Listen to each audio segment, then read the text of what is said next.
a little bit, because most of you have heard me talk on numerous occasions, and I know you probably get sick of it occasionally.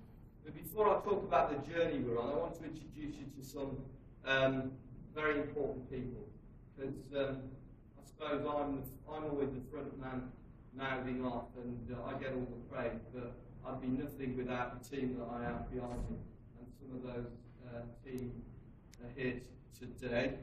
Very important, very capable designers. I'm just going to introduce you to a few of them. So we've got, put some light on them, you won't get embarrassed. Put some light on them. So from the left is the guy with the blonde hair, or is it grey? That's blonde, glamorous looking one. That's Richard Woolley, who's the design director for Special Projects, because we're doing a lot of special projects at the moment, but I'm not going to tell you about any of them. And the good-looking lady in the middle, that was very bad manners of me. I should have started with the lady first, shouldn't I? Is Amy Freshella, who is one of our colour and materials specialists. Colour and materials is becoming more and more important within our business, particularly as we go down this strategy of developing 3 different families. How do we change them in terms of their feel, in terms of material finishes, etc., to get the required differentiation we need. Next to Amy's, another Freshella, Massimo, who's a director of creative exterior design. And he's Italian, of course, with a name like that. So we like to mix it up, Italians, Americans, because Amy's American, Irish, and last but not least, a true Englishman, David Saddington, I'm sure a lot of you know. David is the interior director of design for Land Rover. So they're my rock, okay, particularly on this program and on most things. So we're on that journey, a journey of transformation. Just to remind you, the notion of creating 3 families of vehicles, and I suppose showing this for the first time has probably helped you, I hope, to understand where we're going with this now, because up until now, I can see Nick there in the background, one of our esteemed engineers. Do you want to do this? No? Okay.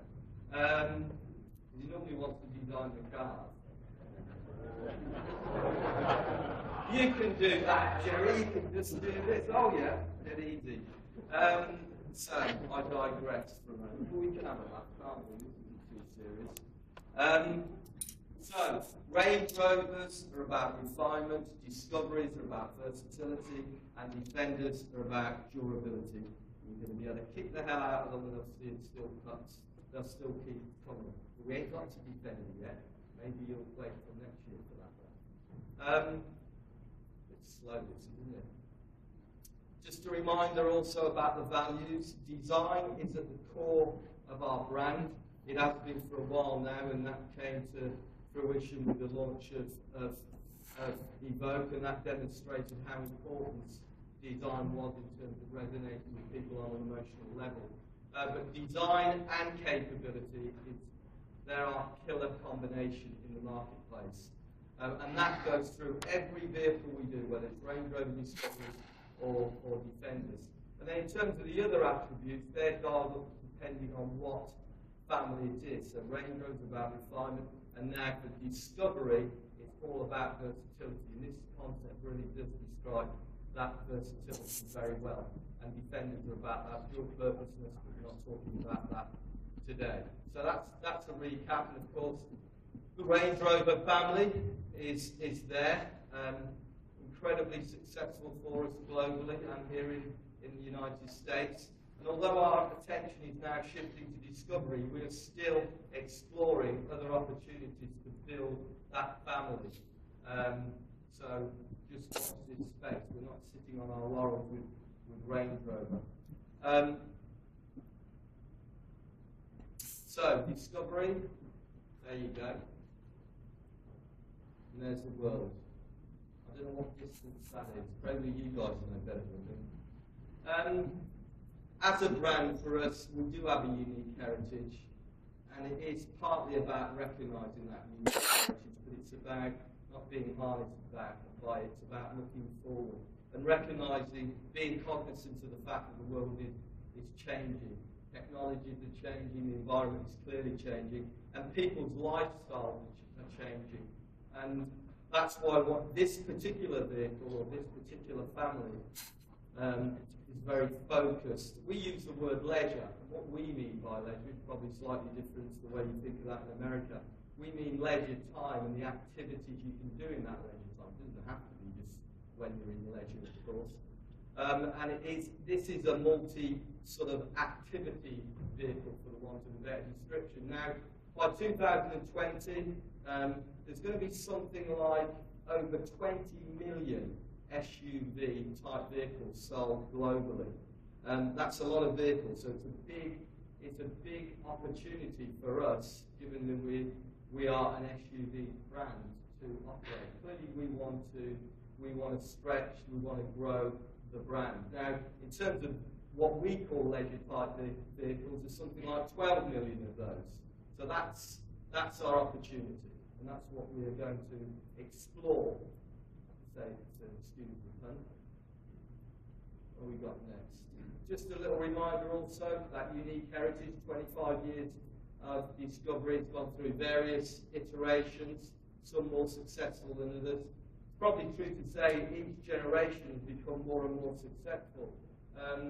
And in a way, the discovery did help to establish the SUV market in general. It was seen as being very pioneering at the time, always very capable, always extremely capable in terms of what it could do, and versatile.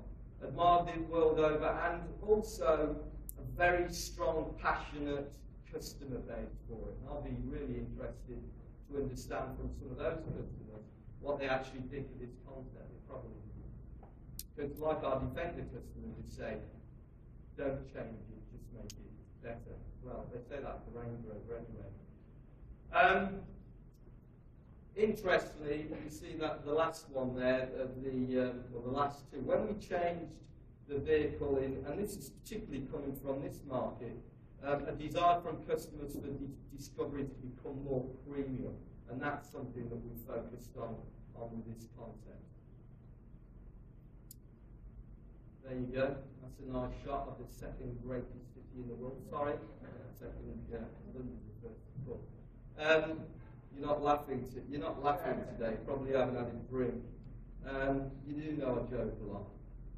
Busier lifestyles, increasing number of commitments. How does this translate from a design standpoint? That was something we were, as a team, cognizant of. How do we want to design this vehicle for people that are living in different ways, particularly in terms of the things that they do, and particular emphasis on versatility. So, slowly, chaps, what's going on here? Something's happened. Have I not pressed something? Right, this is before I start talking about the vehicle, I'm going to just show you this